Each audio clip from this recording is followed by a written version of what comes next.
Welcome back to another episode of Is Fitz Happy? I'm Luke. And I'm Emma. We're discussing chapter 37 this week, A Dragon's Will. Yeah. Closing in on the end of Ship of Destiny. Yeah, there's only a few chapters left. 37's pretty close to the end. I think there's 41 total. Yeah, 40 and then the epilogue, 41. Oh, we're with Malta to begin with. I think it's Rain. Is it? Oh, well, they're about the same person right now. Yeah. I'm pretty sure it's Malta. Or Rain, sorry. Okay. Oh, yeah, it is Rain. I think we struggle with that every single week, at least one perspective. Well, it is taking place on Muck Island or whatever. Stink Island, whatever they call it. And they're trying to light bonfires to guide Tintaglia in. Right now, Rain is trying to use tinder and small things to light this bonfire. But the wood is too wet. The wood is wet. Yep. Muck on beneath it. And he just is really struggling. And then Malta comes in and stuffs her cloak into the pile and breaks the lantern over it so that it starts on fire. Yep. And Rain is shocked because it works. It doesn't just also out. She burns her cloak for it. Yes, yeah. But then she comes and stands under his cloak and gets all nice and close to him. Mm-hmm. And boldly he kissed the top of her head. The fine scaling of her crest rasped his cheek, and Malta gave an involuntary shiver. Her whole body flushes with warmth. It's like, oh, you can't do that in public. Well, at least not in front of my brother. Yeah. You know, crest is like an erogenous zone of some sort for elderlings. Yeah, I don't know. Either way, it's super awkward, and they're once again in their own little lovebird bubble. Mm-hmm. So now the bonfire is roaring. It's doing pretty good there, and Rain is still anxious about Tintaglia, though, because she's somewhere up there. She's getting to the end of her rope. She is extremely tired, trying to circle, and the island is, I don't know, it's plain muck. So he's kind of worried that she's going to sink. It's softer than stone, of course, but it's a tough landing either way. Also, he hasn't heard her in a while, and so he's worried that she might not make it back to the island. Right. But the island itself is called Stink Island, and there's a reason. It's just stinky muck. And we get to know that Captain Red fell face first in the stuff and is extra mad now that he chose to come see a dragon in person. Yeah, I mean, he's the one that is going to dress the most flamboyantly, even more so than Sorkor. A second bonfire is lit, and all of a sudden the live ships give up a warning, and Rain cries a warning after Tintaglia replies to that, saying, "Get out of her way, she is coming." Tintaglia came down in a heavy battering of wings, fighting both the rain and the gusting wind. Unencumbered by a human burden, she would land gracefully, Rain expected. But as Sorkor had predicted, the muck was slippery. The dragon's braced feet slid and mud flew up from her wildly lashing tail and flapping wings. She skittered to a halt nearly in the bonfire. Tintaglia's eyes flashed angrily over her compromised dignity. She quivered her dripping wings, spattering more muck on the humans. "What idiot chose this beach?" she demanded furiously. In the next breath, she demanded, "Is there no food ready?" So very upset over her hurt pride and dignity. And taking that out on everybody. Yeah. Of course, you know, we know that they chose this beach simply because it was the closest and not made of rocks. Yeah, exactly. And as she is eating some salt pork, like human rations. Yeah, she's complaining because it's too small to get a good bite on, and it's not very good, and she just is not happy at the moment, understandably. Yeah, stalking off to a nearby spring at the end of her meal. So she moves away, and then the humans start to speak up. And Sorkor's like, "She's immense." And Rain realized he'd become adjusted to her magnificence, he thinks. So they're getting all the reactions from all the humans that are on Muck Island. And we don't really hear Malta say anything, but Rain also says that Malta is used to her from the Dreambox encounter. And so that seems to have made her also less shocked by the dragon. Right. But we do have Amber's Yes. opinion put into the mix. She is full of beauty in form and movement, Amber whispered. I see now what Paragon meant. Only a true-born dragon is a real dragon. All others are but a clumsy imitation. Jack gave Amber a disdainful glance. 6 Duchies dragons suited me just fine. Would have been fine by you, too, if you'd lived with the fear of being forged. But, she admitted grudgingly, she is astounding. Rain turned aside from their incomprehensible conversation. So, first of all, I thought Jack knew Amber is from the 6 Duchies. No. Apparently not. Second of all, why does Rain say this is incomprehensible? Doesn't everybody know dragons flew over the 6 Duchies? No, because that's we see in the beginning of Ship of Magic, there's this old like pirate or sailor or something. I don't remember if it was Brashen's point of view or not. That they're talking about, oh, these jeweled dragons flew up in the north, and everyone's like, that's a tall tale. Nothing that doesn't exist. Right, but it being a tall tale means that people have heard of it. But Rain would not have. Oh, yeah, I guess he's isolated. Yeah, they're isolated from the world. Yeah, they're not paying attention to that kind of stuff. And there's the word forged being thrown around. Paragon is talking about real dragons and others being imitations. All that Rain knows is that this is a dragon and there's no other thing like it. Right. Okay. Touché. So to him, it is very confusing. But yeah, it's an insight into Jack and Amber's relationship. Jack knows Amber. And we know that from the Tawny Man too, when Lord Golden meets with Jack. He reverts to Amber's presence and mannerisms and way of speaking because that's who Jack knows. Yeah. So in the timeline, it's a very interesting thing. I don't know if they met in Bingtown or later. Yeah, I don't know. Or earlier, I mean.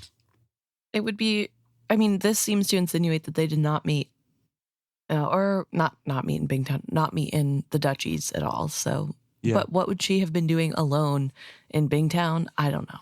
Jack? Yes. Being a sailor? I don't know. Or maybe Fool assumed Amber's identity in like a port in the 6 Duchies and met her on the ship that she was sailing with. Struck up a friendship with Jack. Yeah, I don't know. Because also when we first meet Jack, she's not a sailor. She is a bodyguard. Right. So even more mystery surrounds those two. Althea says, I wonder what Vivacia would have looked like. Or Paragon's dragons, Brashen inserted loyally. And Rain felt a grating of guilt at their words. His family had transformed dragons to ships.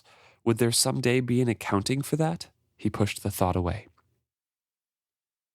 Which is kind of an interesting line in context of the whole series as well, because there isn't really. Yeah. The ships turn into dragons if they choose to at the end, the last trilogy. Right. But there's not really a blame on the Kupris family. On the Kupris family. Yeah. And that kind of goes against dragons in my mind. They're very vindictive and petty and but any insult. But they also remember kindnesses, and the Kupris family and Rain in general are instrumental to the dragons coming back. Yeah, so, maybe under Tintaglia's protection kind of thing. They're dragon touched now, claimed.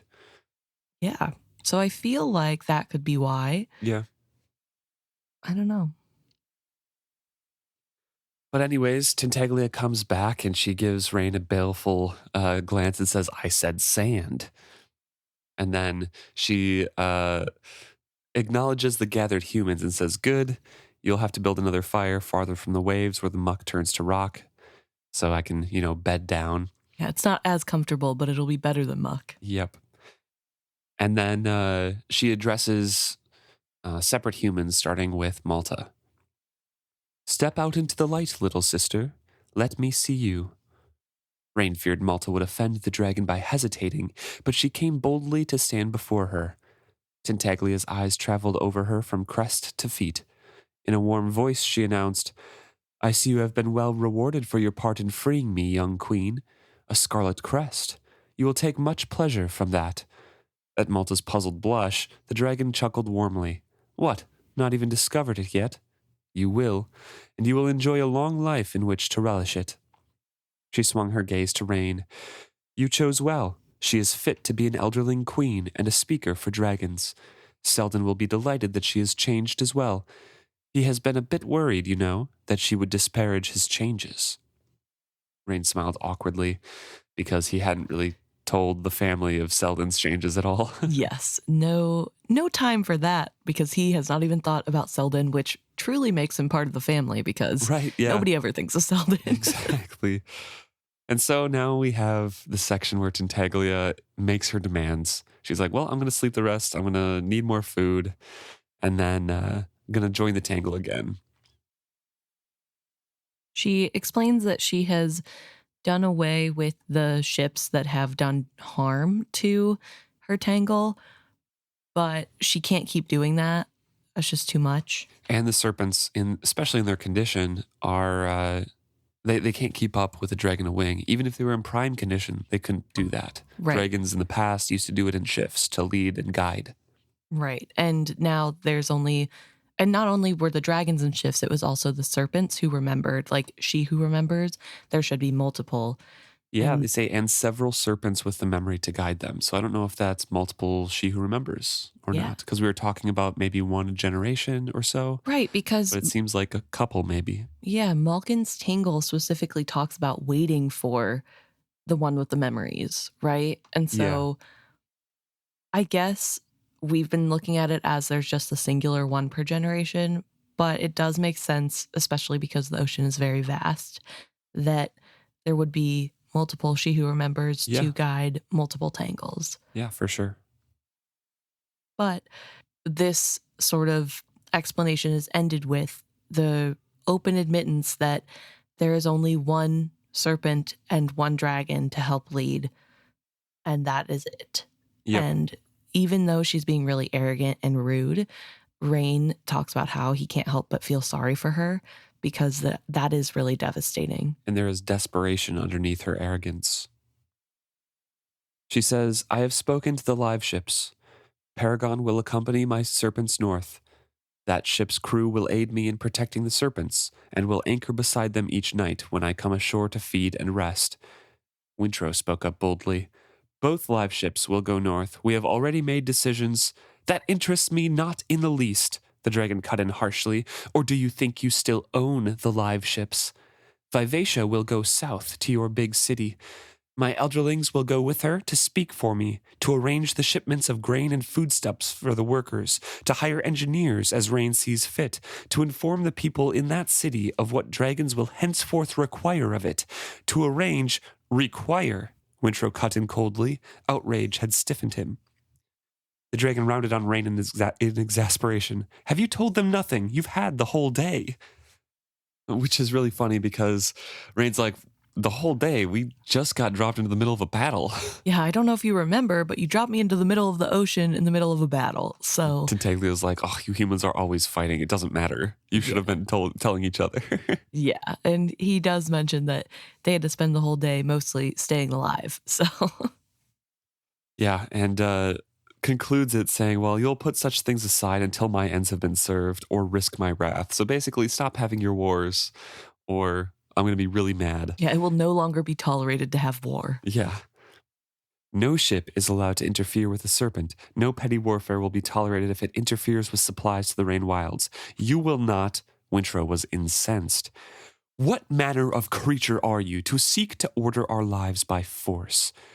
Do our dreams, our plans, our ambitions count for nothing in your greater scheme of things?" The dragon paused and turned her head as if considering his questions gravely. Then she leaned her great head close to him, so close that his clothing moved in a rush of her breath. "I am a dragon, human.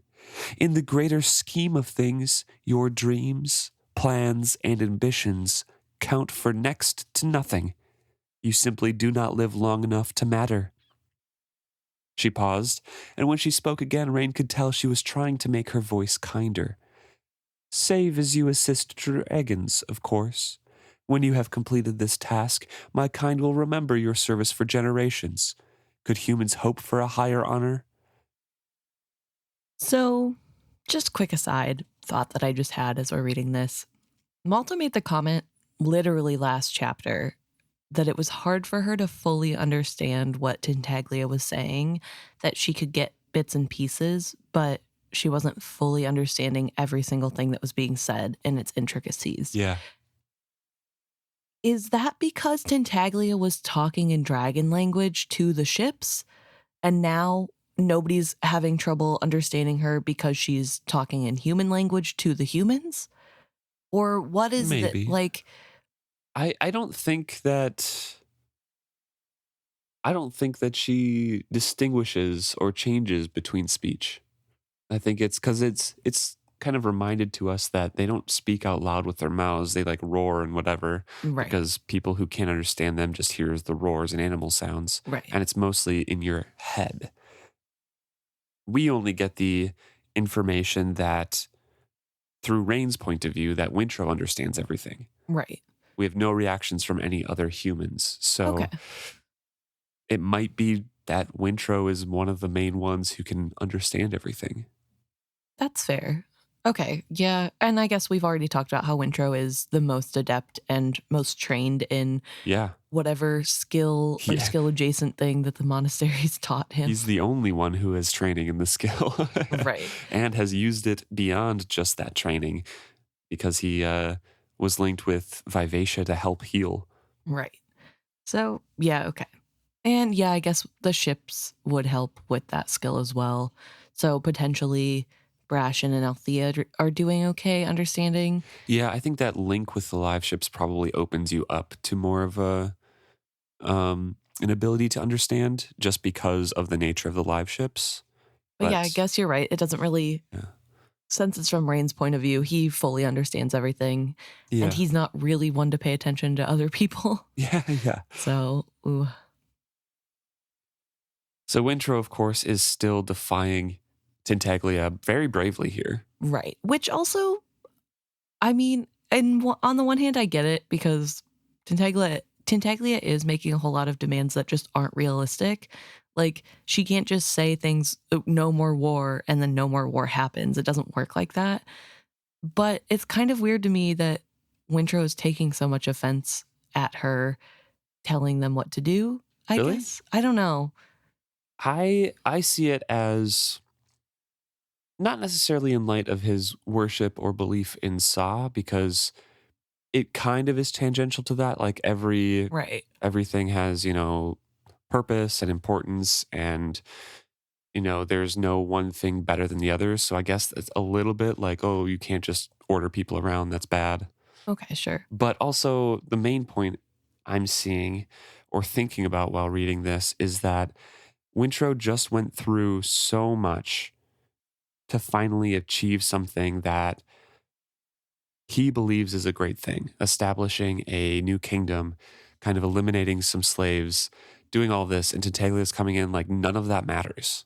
Right. It's only me that matters.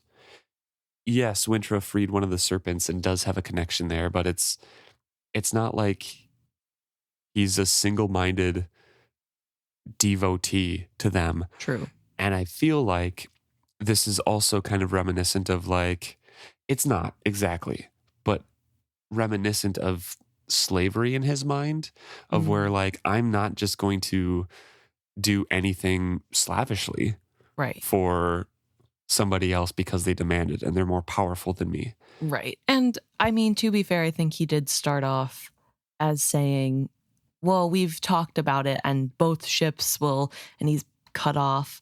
Yeah. And like his opinion doesn't matter. Yeah. She doesn't care what he said. Mm-hmm. He's not in charge, which also probably rubbed him the wrong way. Even though he says he doesn't want to lead or whatever, I think he does enjoy his position of power. I mean, who wouldn't? But and it's Vivacia, right? It's Yes. his bonded ship. right. It's like, oh no, Vivacia's going the opposite way that you decided. Right. Without talking to you. Yes. I don't care. Yeah, fair enough. Also, just to bring up a point where we were talking about why he might be more open to her speech. You mentioned the dragon or the serpent connection, and that also could be part of it. Yeah, for because sure. he did touch the serpent so closely and did kind of understand her. Yeah. Potentially that also helps, but Wintrow has had a lot of brushes with that side to kind of keep him completely open to that yeah. communication. But now he is very frustrated, and he is not backing down to a dragon. Yeah, perhaps we hope to live out our insignificant little lives as we see fit. Rain recognized the set of his shoulders and the way he held his mouth. Her brother shared Malta's stubborn streak. The dragon's chest had started to swell, and Malta hastened to stand between her brother and the dragon. We are all too weary to bargain well tonight. Bargain? The dragon snorted contemptuously. Oh, not again. Humans and their bargaining. Far simpler to kill anyone who disagrees with you, Wintrow suggested tartly. Malta sets a restraining hand on his arm. It's like, okay, we all just need to go to sleep. All of us need sleep, Yep. not just the dragon, Wintrow. Duh. Yeah. By morning, we will be rested and each can state what he needs. It is the only way this can be resolved. And then we switch points of view there. Right. So, yeah, a little bit tense meeting, but things are still going pretty well overall. I mean, Yeah. Wintrow isn't now saying, I will never help dragons. He just, I think, wants to take Tintaglia down a peg. Yeah, he takes umbrage with the fact, like, the way that she's addressing them all. Right. You know? And I think he really does think that it's ridiculous to think she should be allowed to just kill somebody she disagrees with. Yeah, for sure. We switch over to Althea's point of view, and she's thinking about the dragon, of course. Right. The dragon, Althea reflected, was the only one to get any sleep. So the humans had gathered once more aboard the motley this time, for Captain Red had bragged that he had coffee as well as slightly larger chart room. They had all gathered together, and Althea was starting to grudgingly admit that Malta is actually very excellent at negotiating. Right. And not only did she inherit some of Veronica's negotiation skills, but she has a charm that is very easily used against other people that is all of her own. Yeah. Her first achievement was in insisting that the Gemalian nobles be seated at the table with them. Althea heard a few words of her whispered argument with the offended satrap. Bind them to your service with their own interests. If you break them too low, they will ever after be as treacherous cur at your heels. This will ensure that they will not later disclaim the treaty, she had insisted heatedly, and for a wonder, the satrap had acceded to her demands. Yeah, interestingly, the satrap has kind of taken a back seat in importance because nobody that we get the point of view of really thinks of him as important, I guess. But even when the dragon was being met, was he on the beach? I don't think he was mentioned. I bet that would be too dirty for him. Right. And then now we have him here, and this is sort of the only mentioning he gets. I mean, except for when he speaks up later. But I mean, really, everybody, for the most part, that we get the perspective of now, Rain and Althea, they just don't really care about him. So, Yeah. So nobody really pays attention to him. I think that's a really interesting detail. It could be that he's still kind of holding to the promise that he made Malta of like, hey, your plan is to get me home and safe and let me do the talking, or I'll let you do the talking during negotiations. And another part, I think he is just bored during negotiations. Fair, he doesn't care about the details. Yeah. So yeah, it's basically while the nobles are down, don't insult them and drag them in the mud even more. You have to make them want to serve you, so they're not just trying to depose you at every turn. Right, exactly. And then also, it's mentioned that her second stroke of genius is to have food prepared for everyone. Yeah, by the time they all gather. Yes, which means that everybody is in a lot better mood because they've eaten something, which is so true. Despite her own interest in Malta's tale as she is going through the whole of the events at Bingtown, Althea found herself watching the faces of the others. The Gemalian nobles looked stricken as they finally recognized the fullness of the Chalcedean betrayal, and Etta listened quietly but attentively. Amber stared obsessively at Wintrow, a look of near tragic speculation on her face. Brashen beside her was unnaturally silent, but his hand under the table was warm in hers. The only time he spoke was when Rain began to discuss the quake damage to Treyhog. Brashen leaned forward to claim attention with a slight slap on the table. His words were only for Rain as he asked, "Is Rainwild trader business so openly discussed before outsiders?" Rain did not take offense. He bowed his head gravely to Brashen's concern and replied, "We have discovered that we must become a part of the greater world or perish. I say nothing that has not already been openly spoken at a town meeting in Bingtown. The time has come to share our secrets or perish alongside them." "I see," Brashen replied gravely and leaned back in his chair.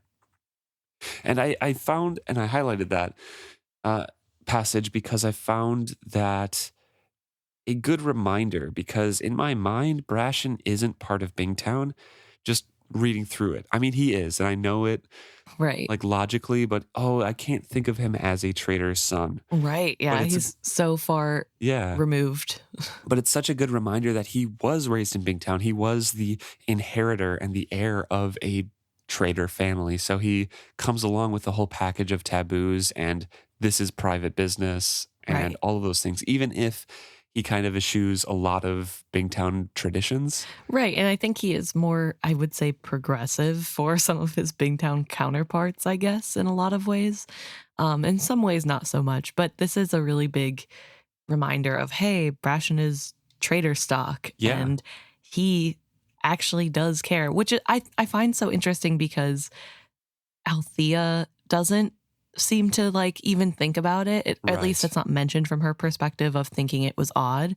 It's Brashen who takes the lead to say, hey, this is trader business.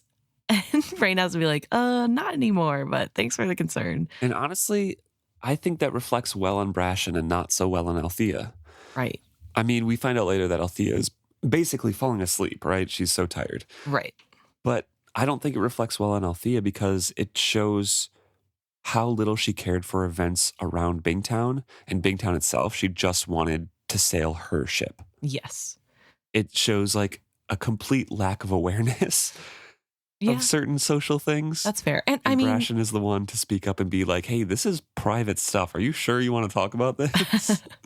to be fair to Althea, to give her a little bit of slack, her family has not dealt with Rainwild people other than paying off the ship True. That is for true. as long as she's been alive. Yeah. So, But that is like I mean, the hard-coded biggest taboo. You don't talk about the Rainwild traders. yeah. But to be fair, she could just think that her family doesn't talk about them because her dad hated them. You know what I mean? That Like, could be true. I don't know. Also, yeah, she probably should have known. But I feel like it makes more sense that Brashen would recognize this as being bad, and then Althea would not like catch on quite as quickly. It's interesting though because Brashen was 14 when he left Bingtown, you know? Yeah, but he was being raised as an heir. True. And we know that by 14, he would have been on a ship anyway. Like, Yeah, so he probably had some time on his family live ship maybe. because it seems like Wintrow is a little old for a ship's boy yeah. to Kyle in the earlier books, and he's like, what, 15? 14 in the earlier Yeah, books. 14. Yeah. So, yeah. Yeah, I mean, I don't disagree with you. I just think Althea should know that as well. That's Okay, just my fair enough. perception of Bingtown. But I do cut her slack because a lot has been going on and she's exhausted. Right. Yeah, no, that's fair. Yeah. Well, Rain finished speaking and adding his part of the story, so Wintrow reclaims the attention by standing. To Althea, he looked too weary to remain upright. The note of resigned amusement in his voice surprised her. Considering what Rain has told us and the nature of live ships, I believe we must follow Tintaglia's wishes. If the live ships agree with her, I don't see where we have any choice, Althea agreed. Rain spoke to Malta, but all overheard. Would you rather go straight home to Bingtown rather than to Jamalia? Her glance flickered over her brother and her aunt. She didn't lower her voice as her eyes met his unequivocally. I'll go where you go.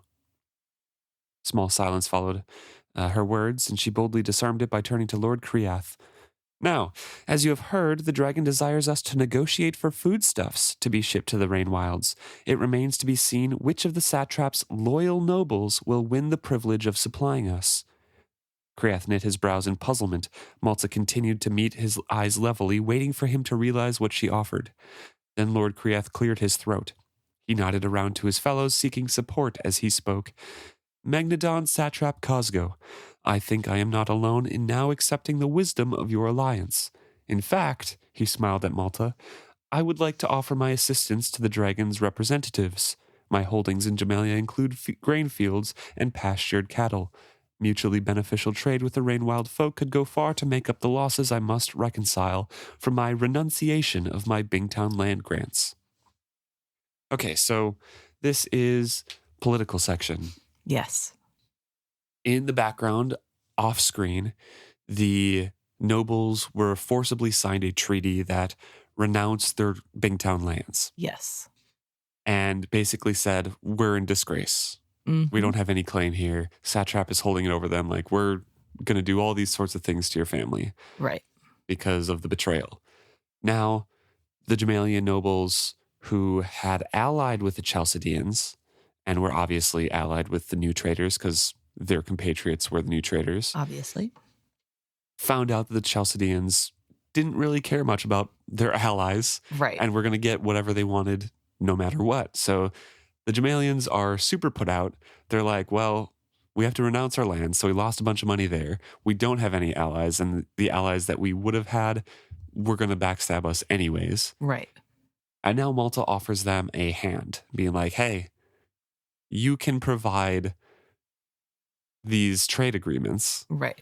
Get a little bit of money back, but also be seen as helping in the satrap. And then they might, so they're going to grab onto that. And hopefully, in Malta's point of view, they will feel a little bit grateful for that hand up. Right. And be like, okay, well, the Chalcedeans were going to do us really dirty. So we might as well just tag along with the satrap because they offered us a way out. Right. And it does help to save their pride because, yes, they obviously made horrible decisions and were making decisions that were detrimental to a lot of the people on the ship that they're on. But now they're helping to fix that mistake and they've learned the errors of their ways and whatever. They can say whatever they want to. So it makes their reputation go up, which is probably something they're pretty concerned about. Yeah, by betraying the satrap, they were in the right place at the right time to have new trading routes and alliances. I also just want to say that I find it really interesting. We're now getting into like the politics and the nitty gritty of the details. And we're in the point of view of Althea, who does not care. This isn't interesting to her. Much like the satrap, she doesn't really care. This is really boring. It's just a bunch of nitty gritty details. Who cares about that? She wants to know when she gets to go to sleep, sort of vibe. Which I find really funny because this is also what happens whenever Fitz is our point of view. He also doesn't care about the politics or the nitty gritty details.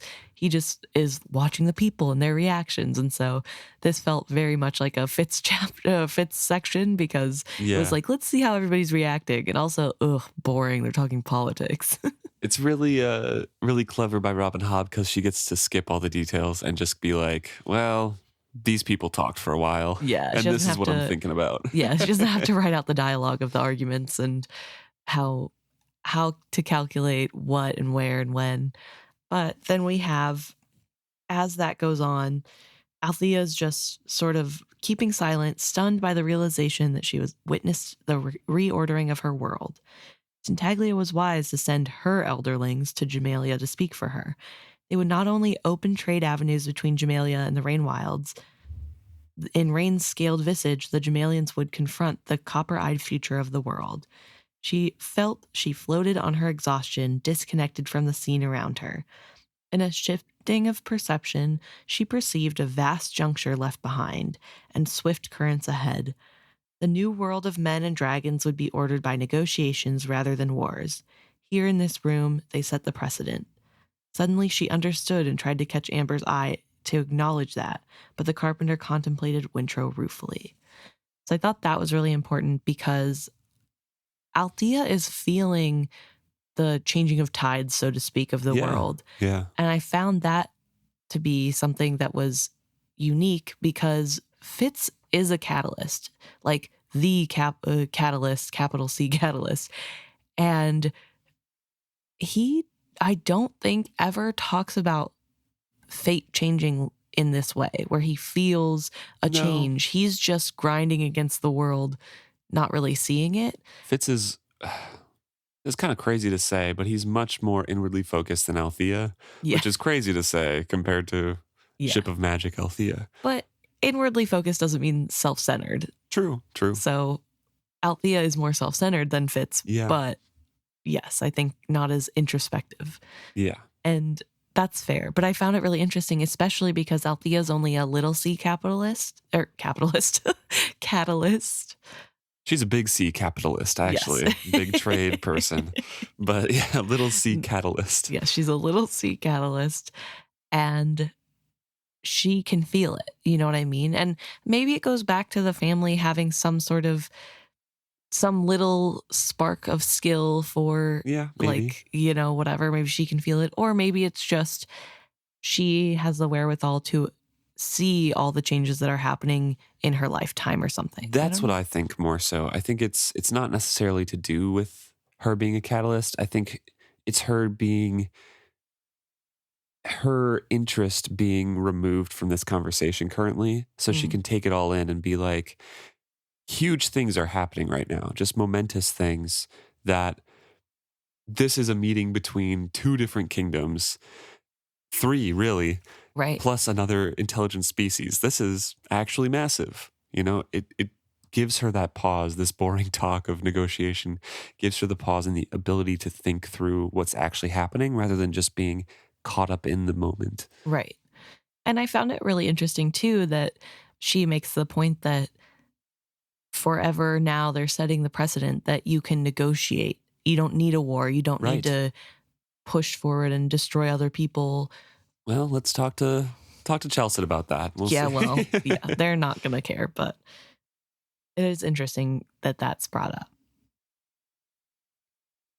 So she continues on saying that the Gemalian nobles scented only profit and power, and they were soon fiercely competing among themselves to set grain prices and set sub-agreements, etc., etc. So the negotiating is going on for a long time, and eventually she jerks awake from Brashen elbowing her. Before that happens, she does mention that they tried to yet again assert some rights in Bingtown, the Gemalians did.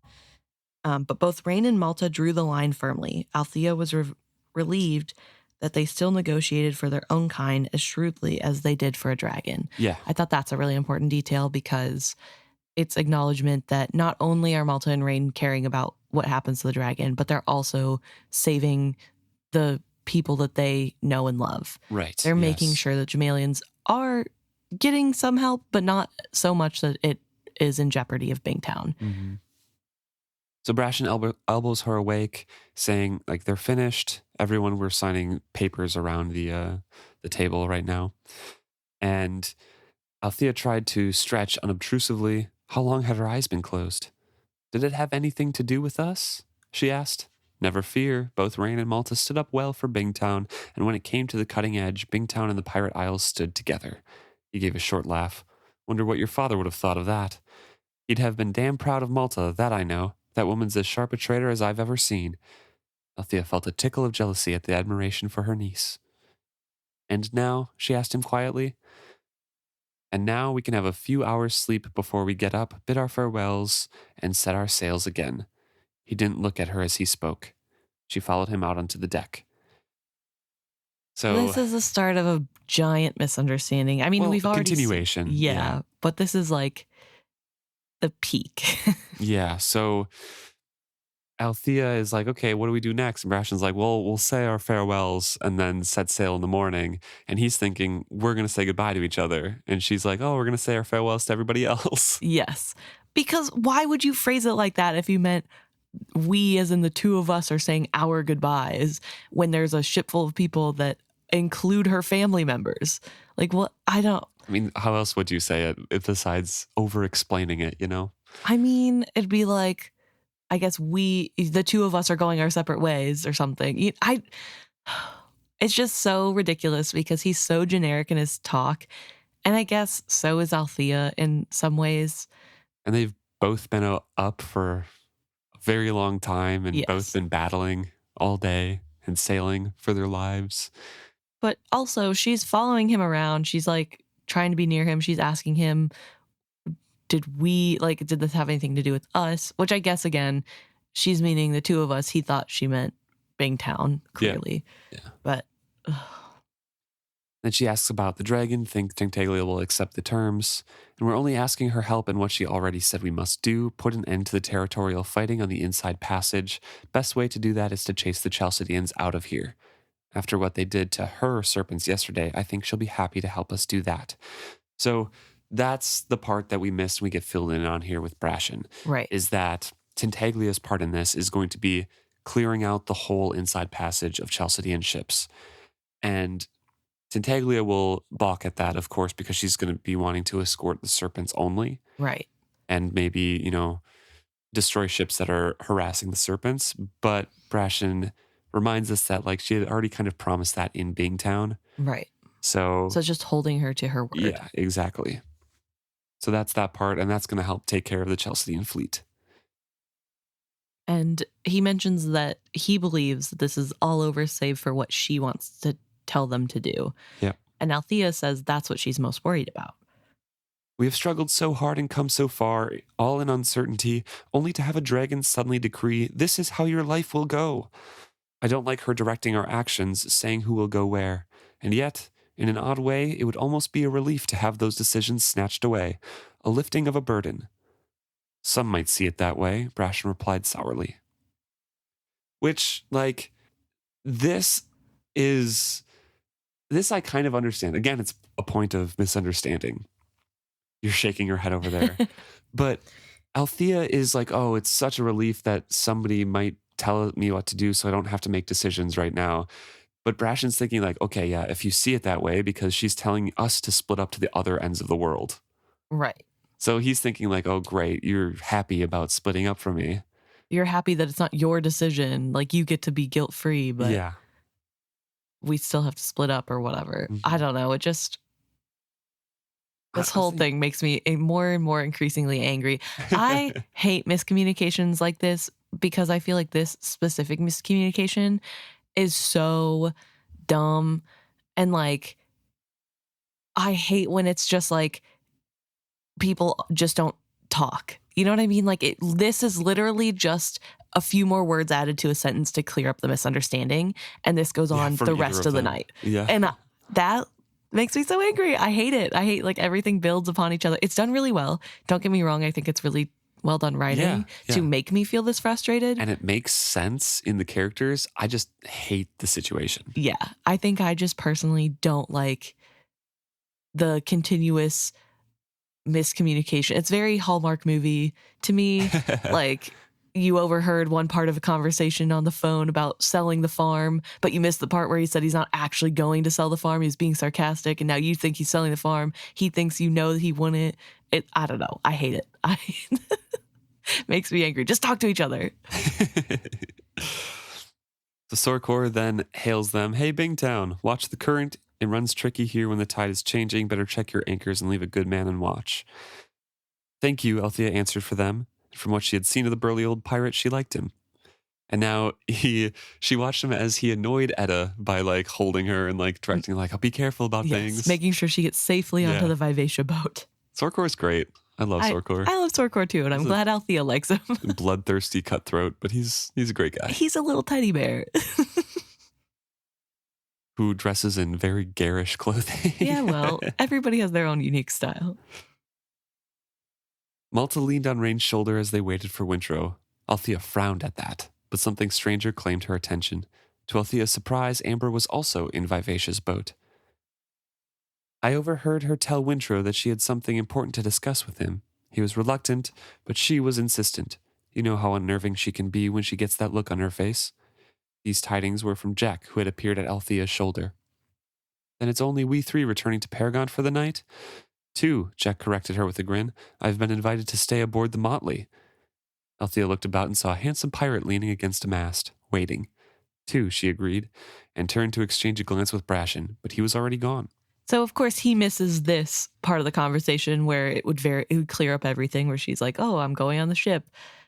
And he had left, I guess, the second Sorkor started talking to them. It's very unclear because Althea didn't notice him leave. It seems like, to me, it would make sense of like, he heard that, heard Althea say thank you, and then she stops and stares at the other boat. So he like turns around and walks. Without saying goodbye, I don't know. He's all butthurt because Althea's so aloof about leaving, and yet he literally just left. He thinks they're only going to get a few more hours together. They're going to get one goodbye, and he doesn't even say bye in this instance. Oh, I don't know. Maybe it's because we're in Althea's point of view, but he's so much worse at this stupid thing than Althea is, in my opinion. So he was already fitting oars into the oarlocks of Paragon's boat. Hey, she cried in annoyance. You might have said you were ready to leave, she informed him snippily. He stared at her. Then he looked over at Vivasia's boat. When Amber climbed down, I assumed you were both going. She looked after the boat, and then to where she knew Vivacia rocked at anchor. It was too dark even to see her profile. A last night aboard her ship before she bid her farewell? Perhaps she should have. She suddenly had a strange echo of a memory as if she had made this decision before. And she thinks about the day when Vivacia awakens. Right, and how she abandoned Vivacia then, too. Yeah. And didn't spend the first night aboard, and thinks about how maybe if she had, it would have changed everything. Had no last words with her and had regretted it ever since. Right, but would she regret it now as her thoughts? And then she even thinks, would she go back and change that if it meant she would not end up here with him being Brashen? That was the past, however. Vivacia was not her ship anymore. They had both recognized that. What was left to tell her save goodbye? She cast off from the motley, then clambered through the boat to sit down beside Brashen. Give me an oar.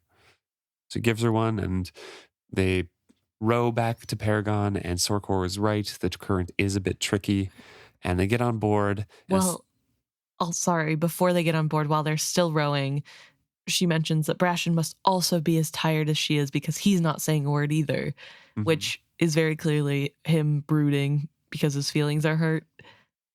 Yeah, possibly. A sleepy clef caught their line, and Simoy welcomed them gruffly aboard.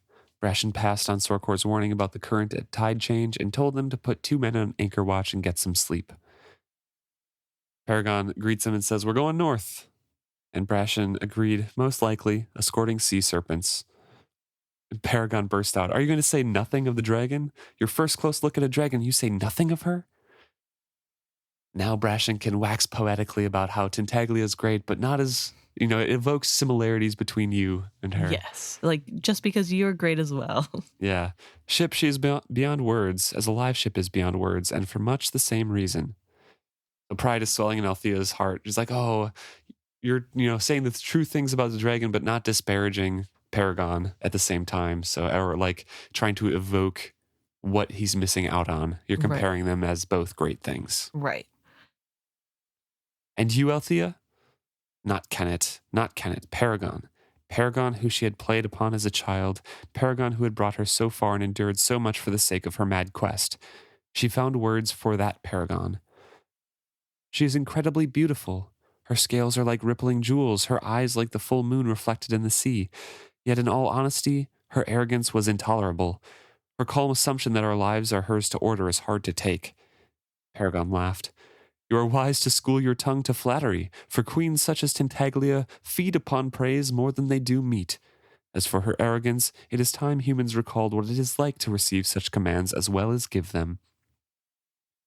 Brashen says, that's fair, and laughs and says, well, good night. Keep your eye on the anchor for us, will you? Yep. And he says, of course, sleep well.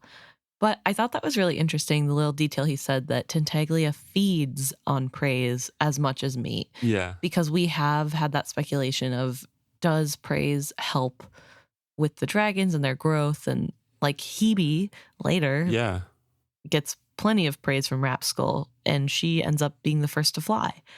And we've talked about with some listener contributions how the intent or like hammering home the purpose or praising the skill stone as you're working it is very important to do that, to shape it. Right.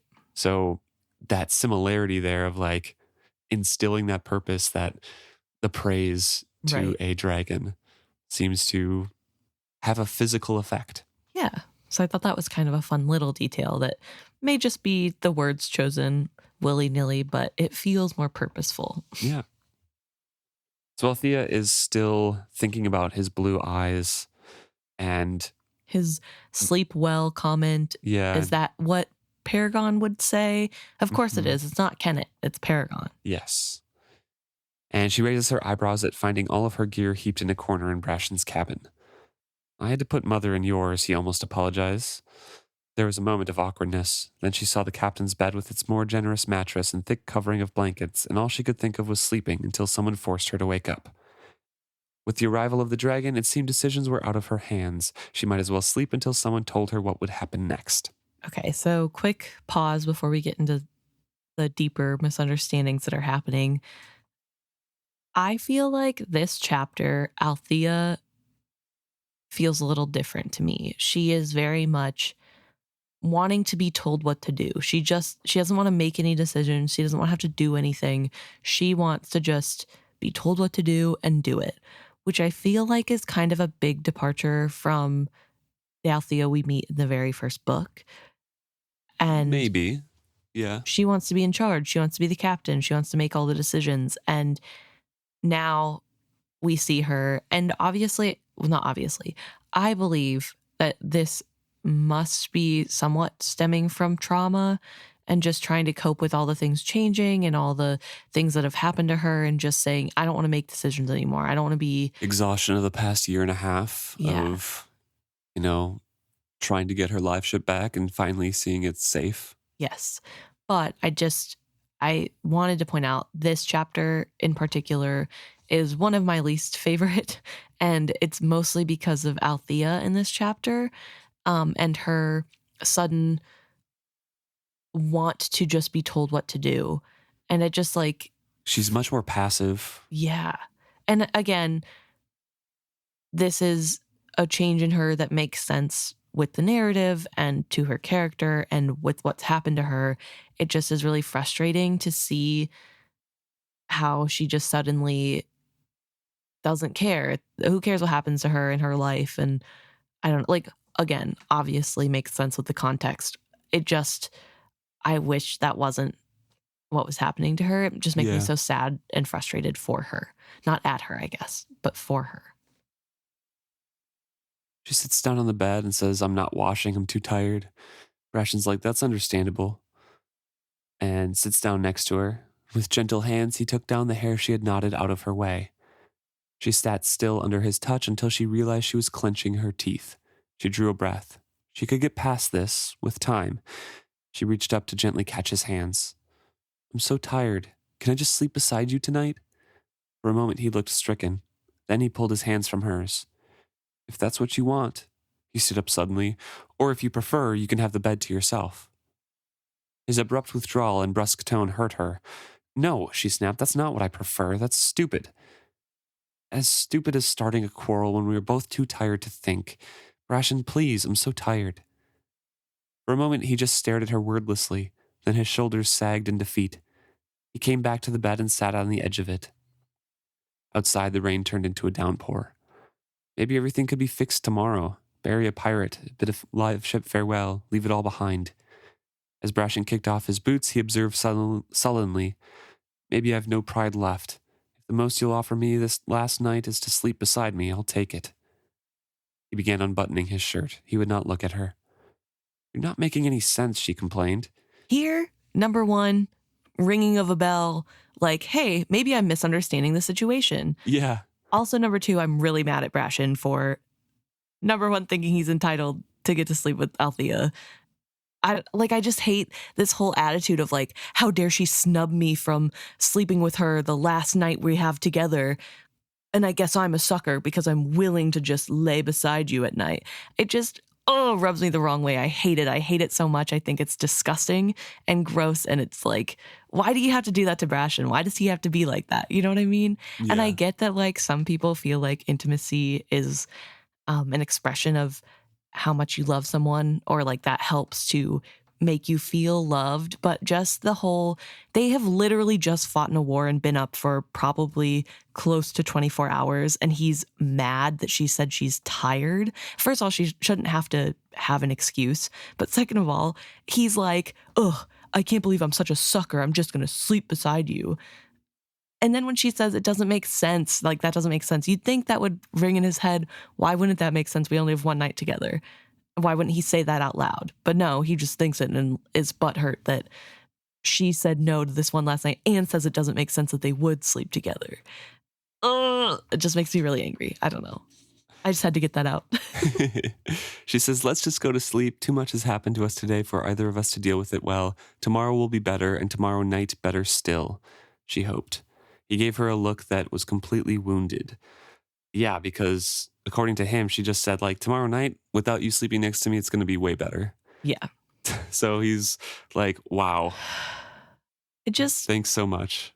But, like, I don't know. It just is so stupid to me because in what world would Althea say that about spending time with him to his face like that?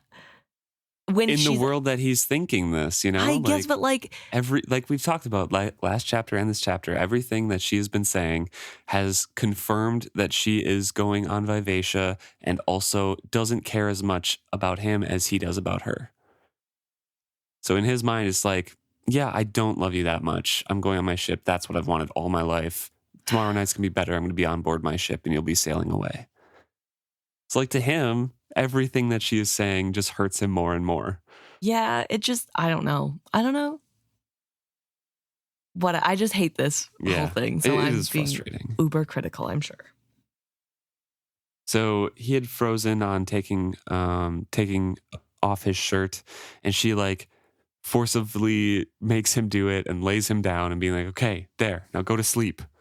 She even takes the wall side, even though she hates being confined, because she just wants him to get into bed already, and it's easier for her to scoot over than for him to crawl over her. Yep. He was silent. She could feel him staring at the darkened ceiling. She closed her eyes. He smelled good. Suddenly everything was safe and familiar, and it was good to be there. His strong body rested between her and all the rest of the world. She could relax. She sighed deeply and rested a hand on his chest. Then he rolled toward her and put his arm around her. All her apprehensions stirred again. This was stupid. This was Brashen. She forced herself to kiss him, saying to herself, this is mine, this is Brashen. He drew her closer and kissed her more deeply. But then the weight of his arm and the being confined and all of this kind of is too much for her. She'd be trapped again. She set her hand to his chest and pushed a little away from him. I'm so tired, my love. He is very still, and then, my love, he says quietly, and slowly turns onto his back. She moves a little apart from him, and he was still, and she stared into the darkness. She closed her eyes, but sleep would not come. She could feel the damage her secret was doing. With every passing moment, the misunderstanding loomed larger. One night, she told herself, one night is all I need. Tomorrow will be better. I'll watch Kenneth slip over the side, and I'll know he's gone forever. One night, she excused it, was not too much to ask him. It didn't work. She could feel Brashen's hurt radiating from him like warmth.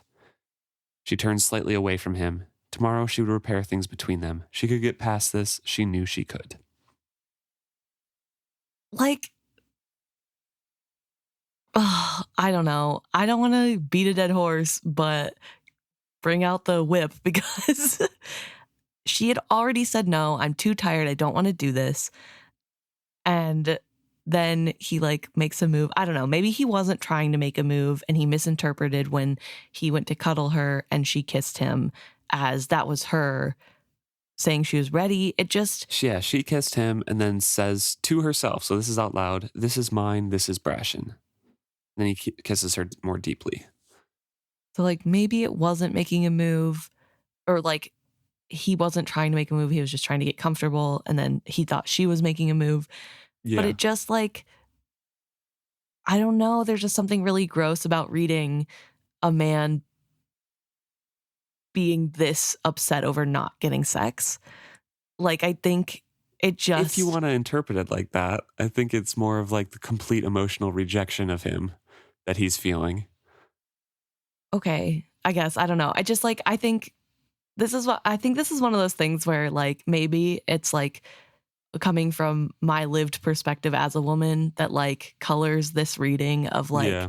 the frustration of like she just wants one night, dude. Can you just like leave her alone and just accept like it's not about you? You just like get to say no. Guys also probably have to deal with women not taking no very well too. It just I don't know, it just is really I don't know. I don't know.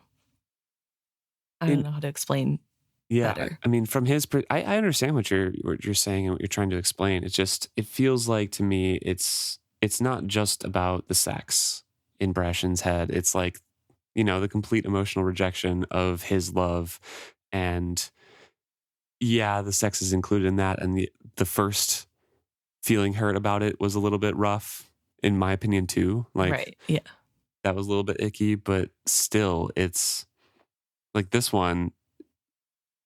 She she kisses him. He does try to kiss her more deeply because maybe he thought that was, like you said, her pulling a move.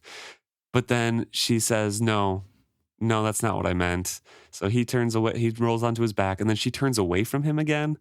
Like, it's just like everything is just on my end, my needs only. Yours don't matter to me, Brashen. It's just like what I want, no compromise, no, your feelings don't matter. That's what it feels like to me from his point of view. It's just like I get to whatever everything that I want. You're just along for the ride and you get whatever you can of me that's left, you know? Mm. That's from his point of view, I completely feel his hurt. Yeah, I mean, I don't know. He could communicate, I don't know, that like, Sure, he could. I Like, feel like you don't, well, he yeah, doesn't have therapy to let him know that you should use I feel statements. And I feel like when you do this, it means this, like, this is not 2025, no. But also, like I said last chapter and last episode, it was a leap of logic to get to this point where he assumed that Althea was leaving on Vivacia. So yeah, he did kind of jump to conclusions, but everything that they have done together since then has not helped that. Neither of them have communicated anything No. about their intentions. But She kind of expected him to read her mind about her intentions. I mean, not really, because she's out loud saying, I'm really tired, not tonight. Tomorrow's going to be good. Like, I I feel meant about like, Vivacia. oh, sure. Okay. Yeah. Because, yeah, tomorrow will be good because she has never communicated anything about her intentions with Vivacia. So he assumes, like has been communicated to him from like Wintrow and everything else, that she's just going to go sailing on Vivacia Yeah. and leave him. Yeah, you're right. So it's just, it was a leap to get there, but like, yeah, the complete frustration on both ends, totally understand. It is super hard to read because it is that like you, I don't like this trope Yeah. that much. It's kind of realistic, but at the same time it goes so deep into everything here. Yeah. Well, I think what makes me the most mad is this doesn't feel like Brashen, although it kind of does, I guess. He got sulky when Althea told him no at the restaurant and then said, mean things about her saying no to him sleeping with her before. So it is Brashen, but it's like frustrating because I like Brashen and I like want him to be a good guy. And then occasionally he does things like this that is a trope that is so like toxically masculine that it like, I don't know. I just don't like that. Like I want Yeah. him to So be better. you think this chapter doesn't feel like Althea or Brashen, really? In a lot of, I don't know. It's so hard because it does and it doesn't. I think I just Yeah. really hate the chapter. And so I don't want it to be them, That's fair. if that makes That's fair. sense.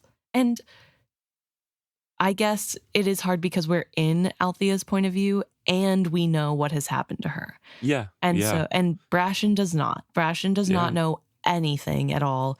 He It's not assumes that just- she just fell back in love with Vivacia and bonded with Vivacia. Right. And it's not just that misunderstanding. It's also not knowing what has happened to her. Yeah. And I think, again, I feel like obviously a lot of my frustration and anger is coming, I don't know, wishing Brashen was better than that. Well, we'll circle around back to them when they sleep through the night, but for now, we are going to Edda's point of view. A rare Edda. Yes. she's thinking about how Amber is kind of weird. And she's very jealous of Amber. Yes. The woman was peculiar. She was not even pretty, though Etta would admit that she was fascinating and in a mysterious way. I highlighted that. She was not even pretty. Yeah. Because we've talked about that before. Yeah. I think Kenneth was the only one to think she looked... A golden goddess? Yes. Serpent's skull had marred her face and left her hair hanging in uneven hanks. A faint sheen of fuzz on her skull foretold that eventually it would grow back, but for now, she was certainly no beauty. Yet Wintrow had given her sidelong looks all evening. In the midst of the most important decisions of his life, she had still had the power to distract him. No one had said who she was or why she was included in the talks. I find that really interesting because I think this really shows Etta's unadmitted feelings towards Wintrow in a way, because Amber was staring at him the whole time, and if somebody's looking at you for hours, it's weird, and you're gonna look at them like, what do you want? Like, it doesn't necessarily mean that he was distracted because he was interested, but that's how she's taking it. And maybe it comes from Etta's own background, where when a man looks at a woman like that, it's because a man only wants one thing and he's interested. Right. I don't know. I am conflicted about Etta and Wintrow's relationship because I feel like Robin Hobb is kind of directing us to like, this is an unrequited love. They can't get together because of Kenneth's memory stands between them, but they do have feelings for one another, and Wintrow will be the father to the kid. Right. But like, they're not ever going to get together, but they're going to be each other's rock in the future. So I feel like that's kind of setting that up. And they're each going to be like, oh, I wish we could be together, but it would be weird. Yeah. And at the same time, my mind goes back to, this is Etta's only friend that she's ever had that was a male. Yeah. And for that reason, I feel like she doesn't actually like Wintrow. Because it's just the only feeling of affection that she's had towards a man that was close to her that she could talk to without that man initially wanting to have sex with her or pay to have sex with her. Right. So I feel like it's so complicated by her upbringing and like, I don't know. It's just so weird to me. And then for Wintrow's part, Etta is the only woman he's had close contact with ever. That isn't who a wasn't family member. Family. Yeah. And she is the younger wife to his mentor, you know? That was really cool. And he had one-on-one time with the teacher to read, and she shows an intelligence and curiosity about the world that he admires. You know, so like, they're so sheltered that I just don't really buy the relationship. But at the same time, as a reader, I wish they would just get together. Yeah. Because then they could both forget Kenneth. Right. Well, also because Kenneth's so bad, you want Etta to end up with somebody who respects her. Yeah. And cares about her. So it's just a weird conflict in my mind reading about, you know, their feelings of jealousy. Yeah. Well, I feel weird about this because last we heard from Etta, she was very adamant that she loves Kenneth and cares about Kenneth. And she keeps her actions keep showing how much she cares for Kenneth over Wintrow. I think she also cares for Wintrow. Her actions show that for sure.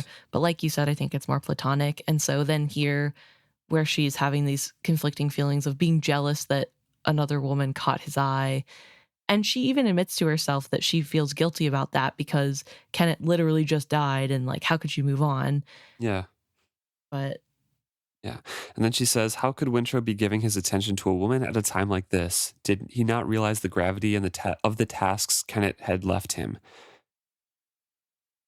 So, I don't know. She continues thinking about this, about her own jealousy, focusing on Wintrow at first, saying that like even more unsettling than the way Wintrow looked at Amber had been her wholehearted fascination with him. She had studied him like a cat watches a bird or a mother watches her child. And she had not asked if she might go back to Vivacia with them. She had merely been waiting in the boat. Right. Also, just a quick aside, those are two very different things. Yeah. The way a cat watches a bird and the way a mother watches a child. That's why I think Etta can't make up her mind. She just like is so weird. She's a Okay. weird woman, you know? Yeah, fair enough. She can't fathom any reason why she would be so fascinated with Wintrow Right. the whole time. And So she's thinking about this and thinking about like, it's so weird the way that they're watching each other. And then she asks herself, so why did it bother her? With one man dead, did she so swiftly seek another? Etta is very conflicted in herself as well about these feelings of why is she so jealous of Amber demanding to see and speak with Wintrow privately and Wintrow acceding to that demand. Right. Why is this on her mind so much when when she's surrounded by Kenneth's things? Right. And she goes on with this questioning of why to ruminate that, well, without Wintrow, she has nobody on her side. She had been counting on him. Yeah, she didn't realize how much she needed him. And he could at some time abandon him to make his own family, have his own life. But without him supporting her and her child's claim to the throne, it could all go away. Like, he said that she was queen in the meeting and everybody agreed right now. But what happens a year from now, 10 years from now? What is it? And honestly, the cynic in me says, I think this is the heart of her feelings for Wintrow. I think she's going to play into the needing him as a man because she knows that he has feelings for her. And it's a comfortable backup. It is a comfortable backup. It means that she's protected, she's safe, and her child has the best future going forward. And he can teach her child how to read and, And so, honestly, I know we were just talking about how it's like weird that she all of a sudden likes him. I don't think it was like. I think it was realizing that her position is shaky because she has lived a life where she has had to be wary of that. She has had to worry about her standing in whatever group she has been a part of for her own safety and her future. And now she also has a child to worry about.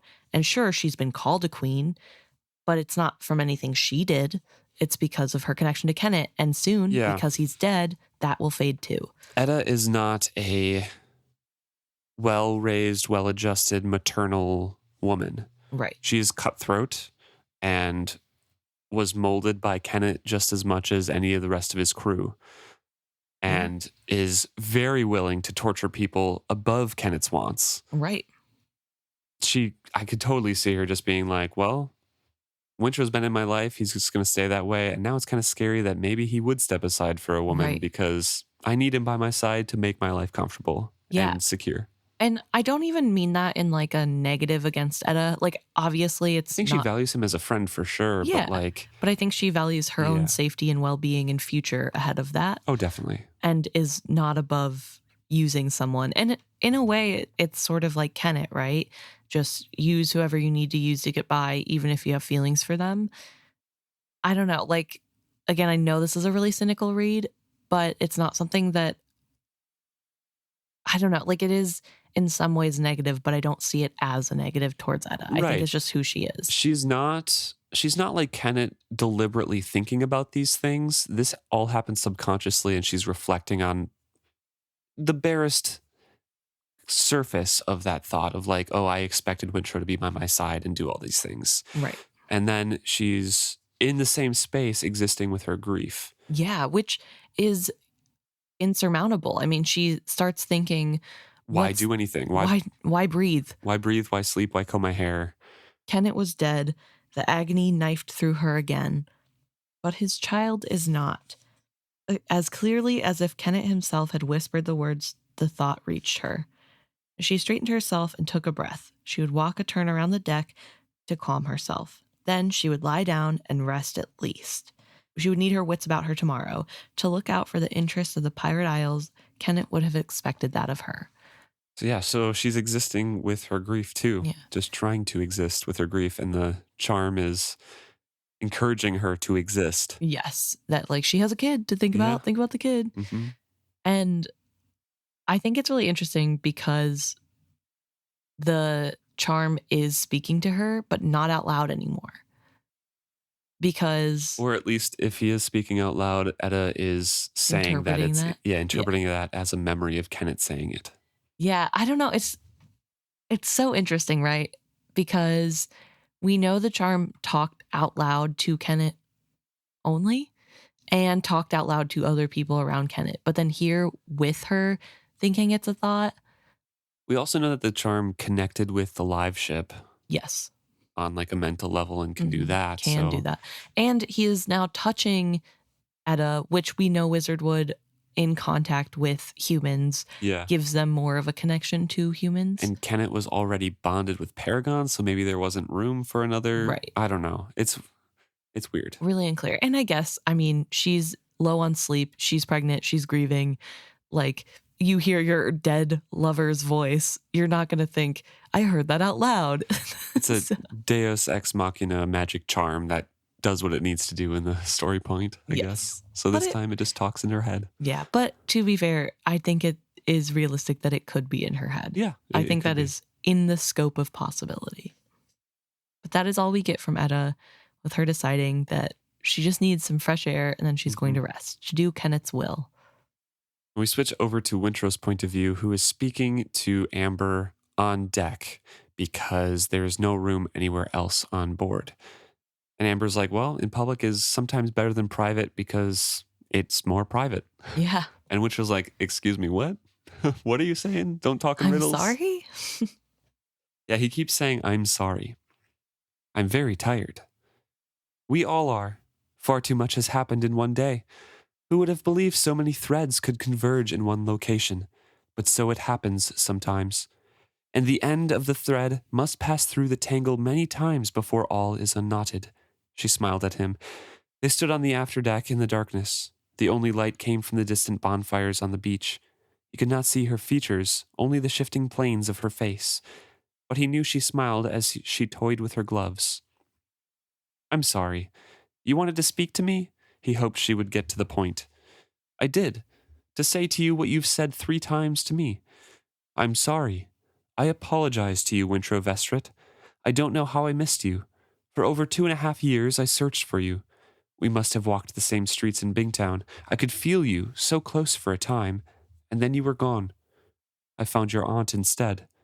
Later, I found your sister. But somehow, I missed you. And you were the one I was meant to find. As I stand near you now, I know that without any doubt. She suddenly sighed, and all puzzles and levity were gone from her words as she shook her head and admitted, I don't know if I've done what I was meant to do. I don't know if you have fulfilled your role or only begun it. I'm so tired of not knowing, Wintrow Vestrit. So tired of guessing and hoping and doing my best. Just once, I'd like to know I did it right. His body hummed with weariness. Her words almost made sense to him, but he had no thoughts to offer her, only courtesy. I think you need to sleep. I know I do. I don't have a bed to offer you, but I can find you a clean blanket or 2. He could not see her eyes, but still felt her looking into his. Almost desperately, she asked, Is there nothing here for you? When you look at me, there is no spark? No sense of connection? No echo of opportunity missed? No wistfulness for a path untrod? He almost laughs at her twisting words. What response did she hope to wring from him? Just now, my only regret is for a bed unslept in, he suggested wearily. So he doesn't feel anything, and Amber is desperately, beloved, is desperately looking for some reason or some hint that she did the right thing. Because at this point, she doesn't know if her path is still correct. Right. I mean, he does mention that what she's saying vaguely makes sense to him, but he's also so put off by her and feels like this is so weird that I don't feel like he's really in the introspective mood tonight and feeling like he is the top of his game to interpret what she's saying or sit with what she's saying, which I think is really unfortunate. But also, why is Beloved so quick to do this? Why couldn't Beloved wait until they had slept? Why did it need to be right now when he's tired? You know what I mean? Beloved needs to know. Yeah. Wants to know if that feeling is kind of mutual. And Wintrow does have a feeling here. Wintrow kind of reflects that once he stayed in a wooden hut during a thunderstorm and that felt the lightning kind of surge through the air, and right now he's a similar feeling. The woman twitched as if he had poked her. For an instant, the distant flames of the bonfires leaped in her eyes. A bed unslept in and a woman unbedded. The bed is yours by right, but the woman, though she may come to you in time, never completely belongs to you. Yet the child is yours, for this child belongs not to he who makes him, but to he who takes him. Meanings danced all around him, like the spattering rain that began to fall. Small hail was mixed with it, bouncing off the deck and Wintrow's shoulders. You speak of Etta's child, don't you? Do I? She cocked her head. You would know better than I. The words come to me, but the sense of them belongs to another. But mark how you call him, Etta's child, when all others speak of him as Kennet's. So, Wintrow once again speaks up like, well, it's not, just Kennet. It takes two to make a kid. right. Before we get into the semantics of that, is this a prophecy that is just now coming to Beloved? Or like being divined and that's what he's feeling in the air? I don't think it's a prophecy at all because it's just reality, right? There's not even like a set ending to it. It's like, oh, she may come to you in time. But it's basically just saying, oh, you guys like each other. And the kid is whoever fathers the kid. So in your mind, this is just something Beloved decided to say right now. No, but I don't think it's a prophecy either. I think the words did come to Beloved, but as Beloved says, words sometimes come to them, but it's not always what must come to pass or anything like that. Sometimes it's just words that they have to speak aloud. So I don't think it's specifically a prophecy, but I do think that they were prompted to say this. Okay.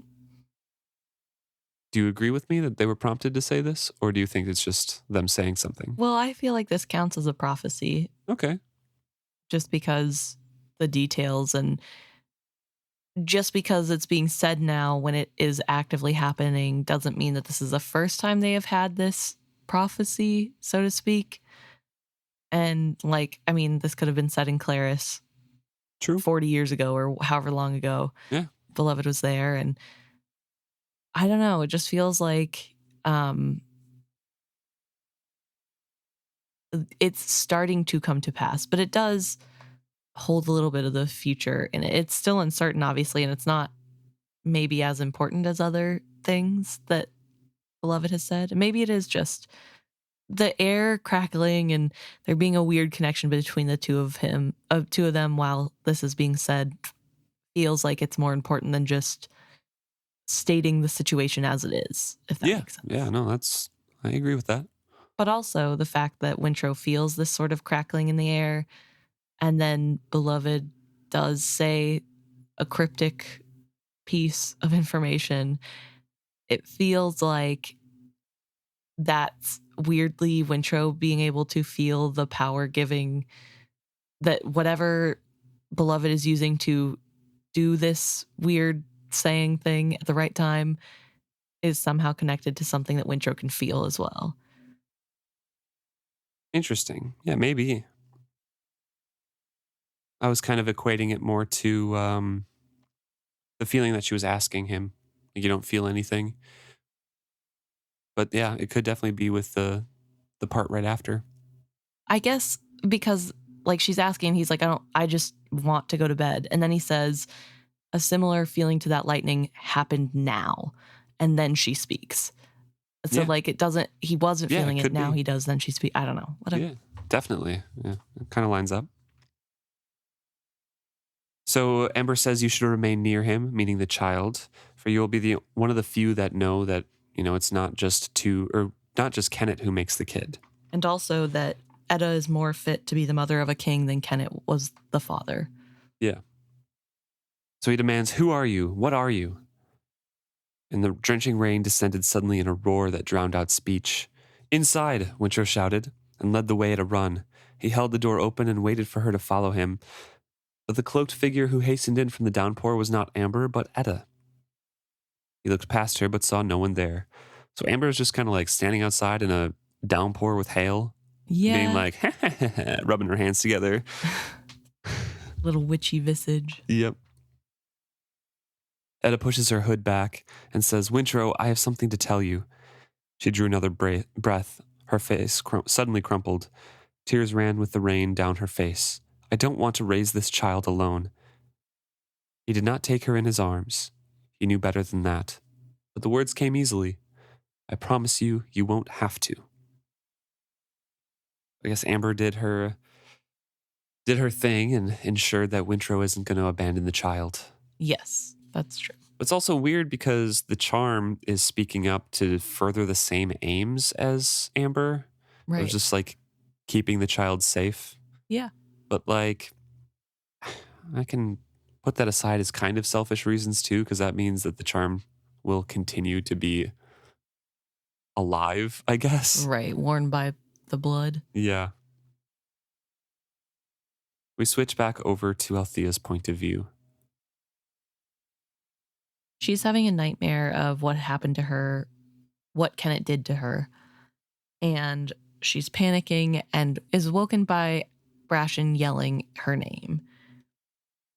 His outraged yell woke her. She jerked to consciousness. The gray of the early dawn leaked into the broken window. Brashen sat up on the bed, holding his face. She managed to get breath in, then panted another. She hugged herself tightly, trying to still her own trembling. What? Why'd you wake me? She demanded. She groped after her dream, but could only find the ragged edge of terror.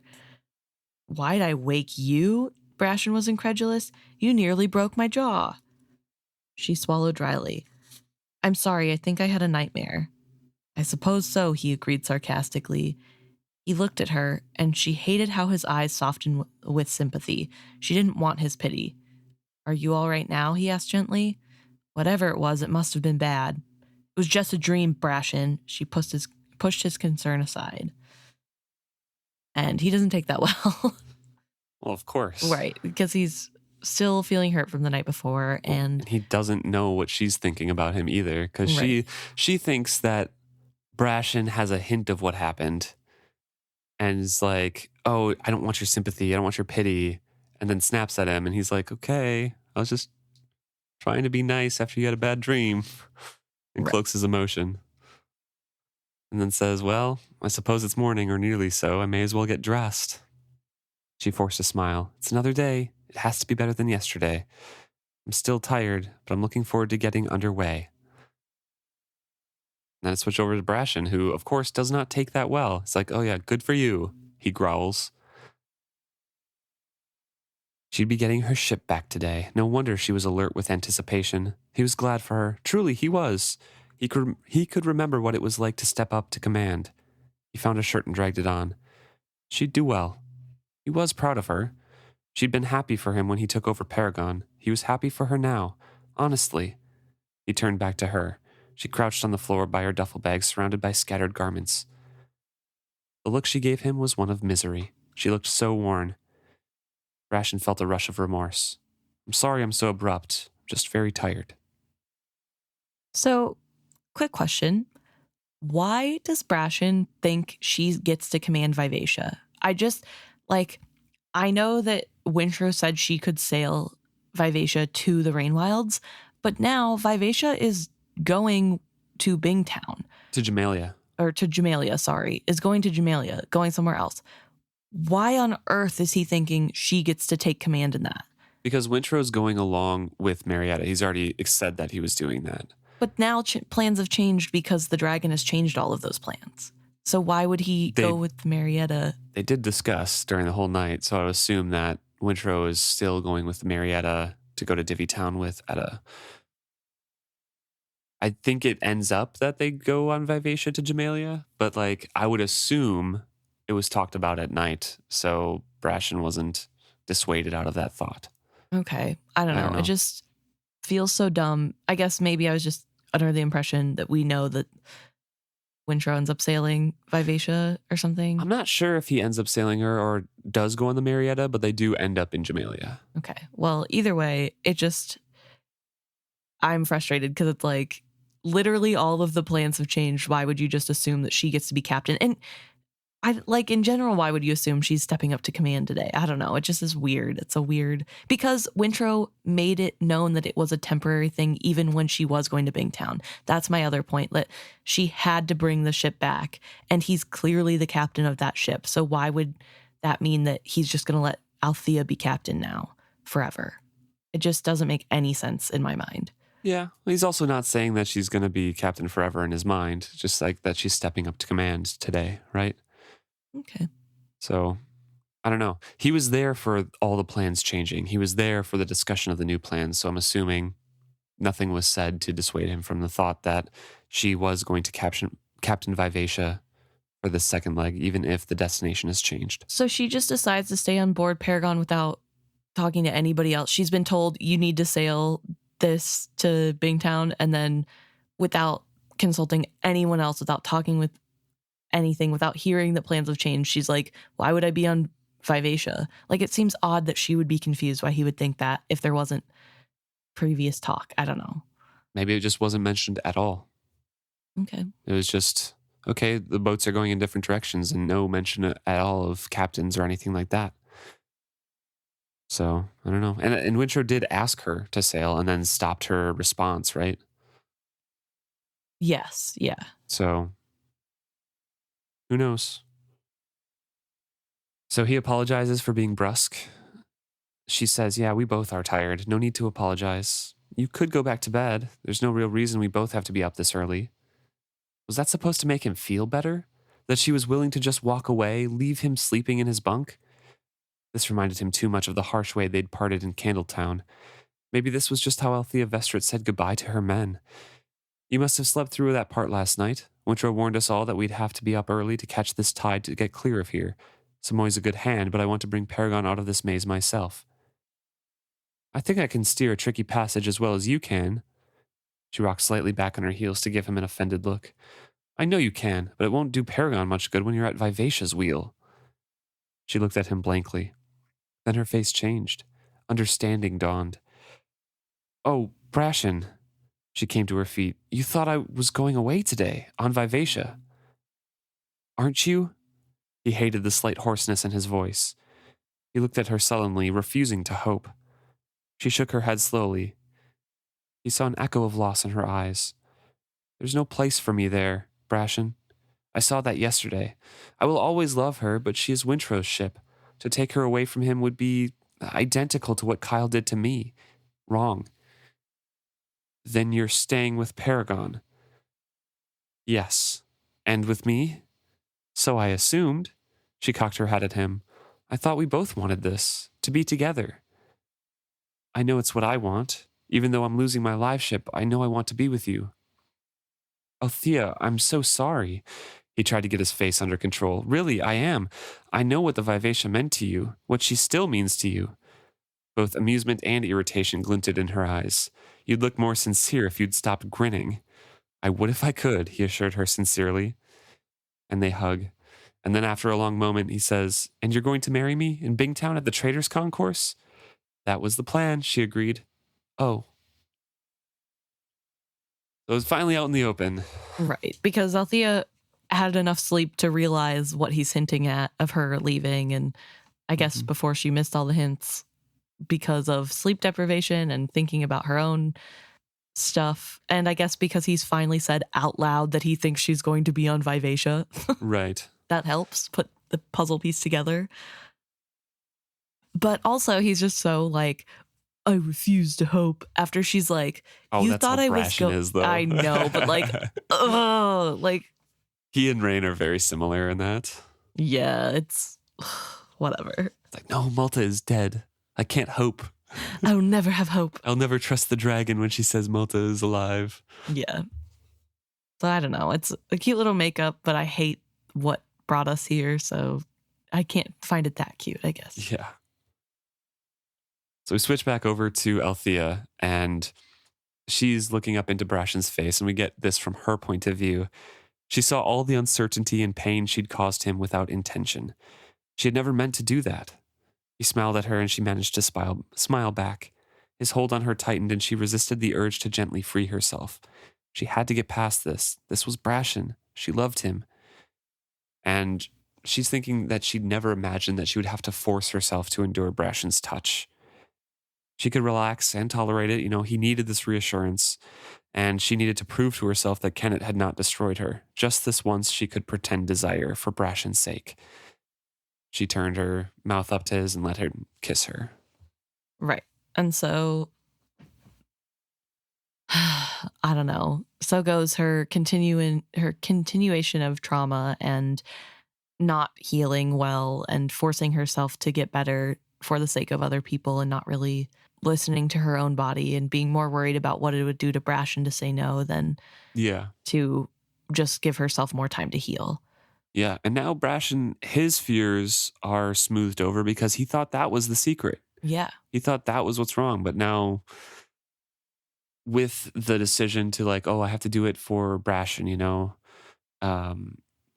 it's just creating more of another misunderstanding. Yeah. I don't know. I think this is the part, you know, I wouldn't have minded one or the other misunderstanding, but then there's two misunderstandings back to back. Yeah. And this one, the one that we just concluded and wrapped up, isn't as important as the next one. Yeah. So I feel like that's what frustrates me about the writing of this book and like the conclusion of their story arcs, because this one doesn't mean anything. Yeah. There's no further character development. I guess it just adds to it. Like Brashen is finally reassured of Althea's choice, right? Althea makes her choice of choosing Brashen and not the ship and understanding what taking the ship would be away from her. It's a growth moment for Althea's character. So I can understand narratively where this chapter fits in and the arc and this misunderstanding and where that fits in with their character growths and their journeys. But that's not the big thing that we need to address. Right. It is so stupid to do it this way because it's so frustrating for no reason. Yeah. And it doesn't even feel good at the end because then Althea's like, well, I guess I'll just have a stiff upper lip and I'll just fight through my trauma and active flight response so that I can make him happy. Right. And it just is yucky. It doesn't feel good. It doesn't feel like something you want her to do. And it doesn't feel like an open, honest relationship. Yeah. And then it feels like Brashen's feelings are the most important. Yeah. And then the next chapters is the misunderstanding of like, well, there's still a distance. What is wrong, Althea? And then she won't say anything. And then it comes out and then it's just ended abruptly with Paragon taking away her hurt. Like it's so unsatisfying and not in a bittersweet way like some of the Fitz books. Right. It's just narratively unsatisfying. And I don't think it's written that well. Okay. I think the characters themselves are beautifully written. I just don't like the ending of this arc. That's fair. And yeah, you can say it's like, it's so human, but then the way that it's ended is not human at all. It's complete fantasy. Well, I think this speaks to a little bit of the problem I have with the whole trope of a woman is abused happening in fantasy, because while there was the argument that it was good to have a realistic depiction of rape and assault, and then the reaction to that and like how a survivor has to cope with the aftermath and the nobody believing her, like that is a really interesting story to tell and a good thing to allow people to gain sympathy through. But then when it doesn't serve a purpose anymore and it's just neatly wrapped up as in a bow, like what was the point of having it in the first place? It's the nice little C plot or D plot of the book. And it just gotta finish it. It just, I feel like, again, we didn't need it. Like there were other ways to talk about this topic. There were other things that could have been done. And if we were going to talk about this topic and it was going to be important, then why is it tied up the way it is? Why does it end the way that it does? I still agree that it's a topic that needs to be talked about more, and that it is a good chance for, you know, the people who will never have experienced it or have never thought about it to gain that empathy, obviously. But like, I kind of would be okay with taking that out because of how poorly I believe it is handled in the later half of the book. Yeah. I don't know. We'll have more chapters to discuss it. Yeah. Because unfortunately, we've only got 4 more episodes of this. 3 more, right? 38, 39. No, 4 more. 4 more episodes of this book to discuss it. And it's going to come up in probably a chapter or 2. Right. So, yeah. Well, thanks so much for listening to this episode. Sorry, it was an angry one on my end. That's all right. I mean, it is frustrating to read because it's It's such a stupid misunderstanding. It makes sense. Like we talked about last episode and this episode, where it starts makes sense. It's just frustrating to read and kind of pointless. Yeah. Anyways, if you have thoughts on it, If you disagree. please let us know. If you have thoughts on the Wintrow and Amber conversation, also we want to hear those. Where it is fitzhappy@gmail.com, or you can message us on any of our social medias. Find us at isfitzhappy, Facebook, Instagram, Reddit, Threads, Blue Sky, YouTube. Thanks so much.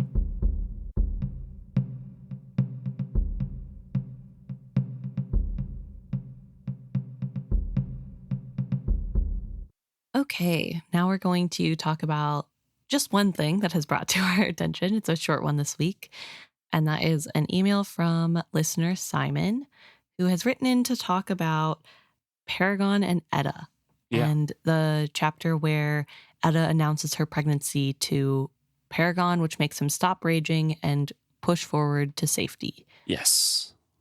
So according to Simon, he thinks the reason that Paragon reacts so strongly when Etta tells him she's pregnant and Kenneth named the child Paragon is that while Kenneth, now within Paragon, knew she was pregnant, he didn't have the naming conversation with her and must have been a bit shocked by it. But it's not very clear how memories are made, Simon points out, or like how it integrates into the system of the Liveship. So there's the potential that Paragon just thinks it's a filing error, so to speak. And so he just missed the memory where they have the conversation. But also I think it's possible that he missed the conversation of her being pregnant at all because he seems so shocked. That's my personal add-on. That is not something added by Simon, but the shock factor to Simon seems to come from the naming of the child Paragon and keeping that promise. So Simon is thinking that with that quote unquote filing error of the memories, that Paragon, without that conversation, because remember the charm said you'll name the kid Paragon, not Kenneth. Without that memory of Kenneth named the kid Paragon to like look through, Paragon now has a choice. Right. It's not just him being told what to do or anything like that. Paragon has to actively make the choice to be like, okay, we're protecting this kid then. Yeah. And it's his choice to make. Yep. And that's exactly what Amber wanted to give him. Yeah, that agency back. I really do like that. Although I do think I like that in part. I also really personally ascribe to the headcanon that Paragon was confronted with that childhood promise of Kenneth's through Etta's mouth of like, yeah, when I have a kid, I'm going to name my kid Paragon and he's going to be captain on your ship. Like that was their boyhood dream together, right? So I think in my head, at least, that's what really kind of stuns him out of a frenzied rage. It's that reminder of good times and like things can change. Right. And again, that is offering up that choice to Paragon. It's like, oh, do I want to keep revenge and destruction here or choose the chance of a good life? Right. So it's similarly in line with what Simon is saying. And I do like that kind of memory integration and that, continuity error that Paragon would have because he doesn't have the memory of Kenneth saying, name him Paragon. Right. But my headcanon's slightly different, but it's similar. Yeah, but I do like the idea and I think it's good to point out. And then also there was a second part to this email and it was about Simon liking the deaths of Kenneth and Kyle. Yeah. He says there's nothing more to do with Kyle's story. He'd just become a burden to the Vestrits, like their bloody garden with its roses or whatever it is. Malta's personality would have been distorted if she had to confront what he really was, I guess, but it's more likely that she'd just hate Kenneth. Kenneth's death leaves the impossible problem of the dead Kenneth, which is the perfect wedge between Althea and Wintrow. Ultimately, Hobb is more interested in how Brashen and Althea and Wintrow and Althea, and I suppose Etta and Wintrow, and eventually Paragon, in parallel with the absent fathers of the Fitz books, manage Kenneth being a story who's radically different depending on who tells it than she is in seeing Kenneth either get away and be victorious or be executed. There can't be another confrontation with Paragon because it would just end in the same way. They're aspects of each other, so Paragon could never defy him. Very, very interesting thought. Because we talked in that episode about how we didn't like the deaths and it was just kind of unsatisfying. Yeah. And as opposed to this chapter where we talked about it's unsatisfying narratively, like the misunderstanding, I think that was unsatisfying from a vindictive reader point of view. Yeah. the deaths.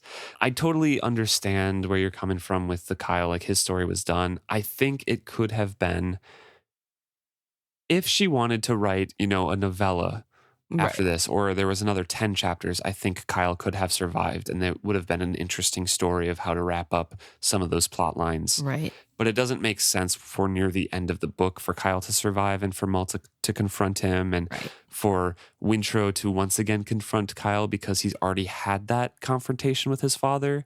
He was already resigned to the fact after he was trying to heal him on Vivacia. Well, and they already kind of said goodbye and Wintrow already left him off in his brain. I know they didn't really, but Wintrow stopped worrying about him. He stopped thinking about Kyle. It was just he's never really going to change. And that was it. I mean, Kenneth kind of spirited away Kyle in the middle of the night without telling Wintrow. So there was not a goodbye. There was a mental goodbye of the thought of him. That's what I was thinking. Okay. More so. I'm not talking about a physical farewell father. But I also think that it would be problematic to have Wintrow be confronted with what happened to his father. Yes. Because of his choice to tell Kenneth, I don't want him on this ship. And I think that would destroy him in a way. Yeah. Which isn't talked about by Simon, but it did make me think. I really think it'd be detrimental to him because it is his fault that his father ended up like that, just like his father says. And he did nothing to stop it. He sort of said, oh, I didn't mean that, whenever Kenneth says he took him away. But he also is relieved that he's gone. Yeah. So I don't know. I think it would be really bad for Wintrow to know.